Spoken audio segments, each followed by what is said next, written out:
Welcome back. നിങ്ങളെപ്പോഴും plan ചെയ്താണോ ട്രിപ്പൊക്കെ പോവാറ്? സത്യം പറഞ്ഞാൽ അതിൻ്റെ ആവശ്യമില്ല കേട്ടോ. ഒരു പ്രാവശ്യം പ്ലാൻ ചെയ്യാതൊരു ട്രിപ്പ് പോയി നോക്കിക്കേ, എന്തൊരു രസമാണെന്നറിയോ. അതിൻ്റെ ഫ്ലെക്സിബിലിറ്റി ഒന്ന് വേറെ തന്നെ. ഞങ്ങളുടെ പയ്യനെ ഏതായാലും പെട്ടിയും പാക്ക് ചെയ്ത് രാവിലെ തന്നെ സ്ഥലം കാലിയാക്കി അവൻ ബാംഗ്ലൂർക്ക് പോയി. അപ്പം ഞങ്ങളുടെ പ്ലാൻ പിന്നെയും മാറി. അതാ ഞാൻ നേരത്തെ പറഞ്ഞത്, നമ്മുടെ കൂടെ പിള്ളേരും പ്രായമായവരൊന്നും ഇല്ലെങ്കിൽ പ്ലാൻ ചെയ്യാതൊരു യാത്ര സൂപ്പറാണ്. അപ്പം ഞങ്ങൾ അടുത്ത് പോണത്, അതിന് ഞാൻ ക്ലൂ ഒന്നും തന്നില്ല, കാരണം ഞങ്ങൾക്ക് പോലും ഒരു ക്ലൂ ഇല്ല എവിടെയാണ്. സ്വപ്ന ചേച്ചിയാണ് അങ്ങനെ ഒരു സ്ഥലം സജസ്റ്റ് ചെയ്തത്. അല്ലെങ്കിൽ ലൈഫിലൊന്നും പ്ലാൻ ചെയ്തിട്ട് കാര്യമില്ല. അല്ലെങ്കിൽ പിന്നെ ലമായൂരിൽ തണുപ്പത്ത് കോട്ടും ജാക്കറ്റൊക്കെ ഇട്ട് നിൽക്കണ്ട ഞാൻ ഈ ആന്ധ്രയിലെ പൊരി വെയിലത്ത് തൊപ്പി വെച്ചിങ്ങനെ നിൽക്കേണ്ടി വരുമോ?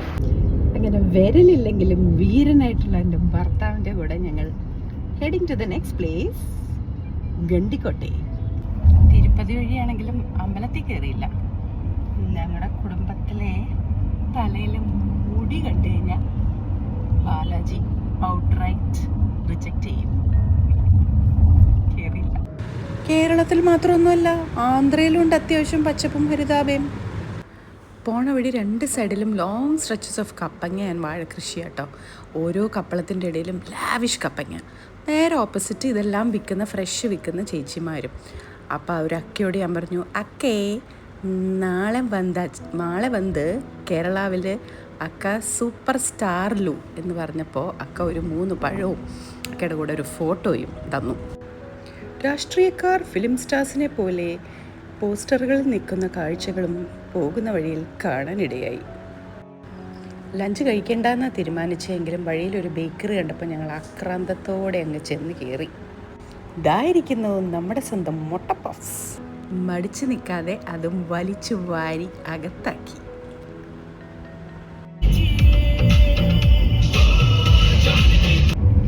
നിങ്ങൾക്കറിയാവോ ഗൈസ്, ഡ്രൈവ് ചെയ്യുന്നതിലും ടാസ്ക്കാണ് ഡ്രൈവ് ചെയ്തുകൊണ്ടിരിക്കുന്ന ആളെ ഉറങ്ങാതെ എൻ്റർടൈൻ ചെയ്യാന്നുള്ളത്. ഇതാ എൻ്റെ ഭർത്താവാണെങ്കിൽ ആ എഗ് പഫ്സ് കഴിച്ച് കിക്കായിട്ടിരിക്കുവാണ്, കിക്ക്. സോ ഫൈനലി ഞങ്ങൾ എത്തി നമ്മുടെ second destination. Guys, you won't believe, such a beautiful place. വിശ്വസിക്കില്ല, ശരിക്കും നല്ല രസം. മണ്ടയിലൊന്ന് വലിഞ്ഞേറാം.